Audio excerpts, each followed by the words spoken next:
Namaste. I was suffering from stress incontinence from few years.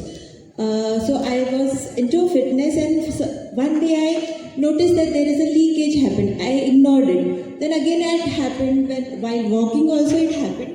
I ignored it. I was like, it is maybe some incident happened. But then it was a continuous thing. And after pregnancy, it got worsened. So my whole social life was affected. I felt clueless. I don't know what to do, and going out was a major stress for me. And going events and going to gym also, it was like a task for me that what if I will leak.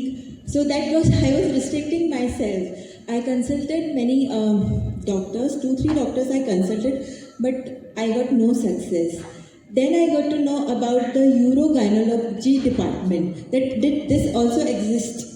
So we researched, and I got to know about Dr. Rubina ma'am, and we consulted her, and with her thorough evaluation, she suggested me that you should go for a TVT surgery. And throughout the procedure, she was very warm, and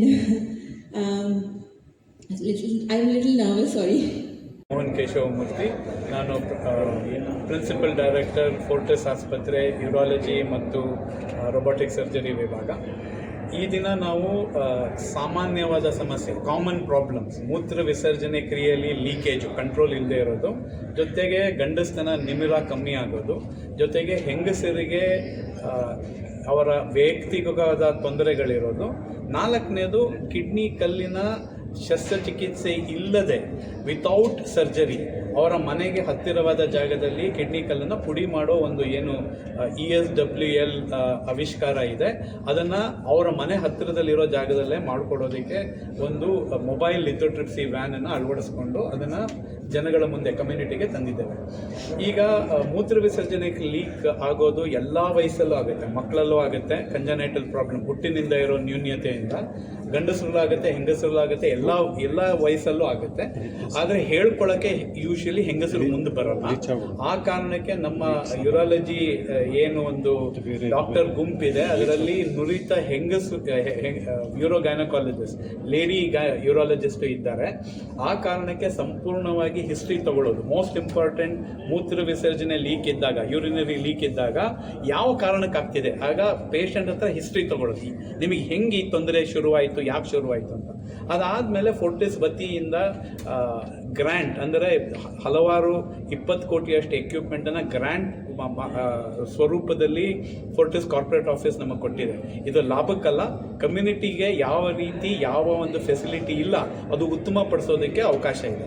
ಈ ಥರ history ತೊಗೊಂಡು ಈ ಥರ equipment ಇಟ್ಕೊಂಡು ನಾವು diagnose ಮಾಡಿದಾಗ 90% ಜನಕ್ಕೆ life style change, ಇಲ್ಲ ತೂಕ ಕಮ್ಮಿ ಮಾಡ್ಕೊಳ್ಳೋದು, ಇಲ್ಲ ಶುಗರು ಮತ್ತು BP-ನ ಇನ್ನೂ ಚೆನ್ನಾಗಿ ನಿಯಂತ್ರಣಕ್ಕೆ ತರೋದು, ಇಲ್ಲ ಎಕ್ಸಸೈಸ್ ಹಾಕೊಳ್ಳೋದು, ಕೀಗಲ್ಸ್ ಎಕ್ಸಸೈಸಸ್, ಜೋಗೋ ಫೀಡ್ಬ್ಯಾಕ್, ಇವೆಲ್ಲವೂ ಶಸ್ತ್ರಚಿಕಿತ್ಸೆ ಅಲ್ಲ, ಇವೆಲ್ಲ OPD ಬೇಸಿಸಲ್ಲೇ ಆಗುತ್ತೆ.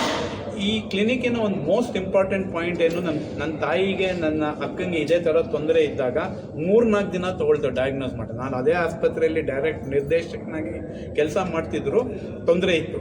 ಈಗ ಹೆಂಗೆ ಮಾಡಿದ್ದೀವಿ ಅಂದರೆ, ಪೇಷಂಟ್ ಎಲ್ಲಿ ಬರ್ತಾರೆ ಎಲ್ಲ ತಜ್ಞರು ಅದೇ ರೂಮಿಗೆ ಬಂದು, ಪೇಷಂಟ್ ಅಲ್ಲಾಡಲ್ಲ, ಎಲ್ಲ ತಜ್ಞರು ಅದೇ ರೂಮಿಗೆ ಬಂದು ಏನು ಡಯಾಗ್ನೋಸಿಸ್ ಮಾಡಬೇಕು, ಏನು ಬ್ಲಡ್ ಸ್ಯಾಂಪಲ್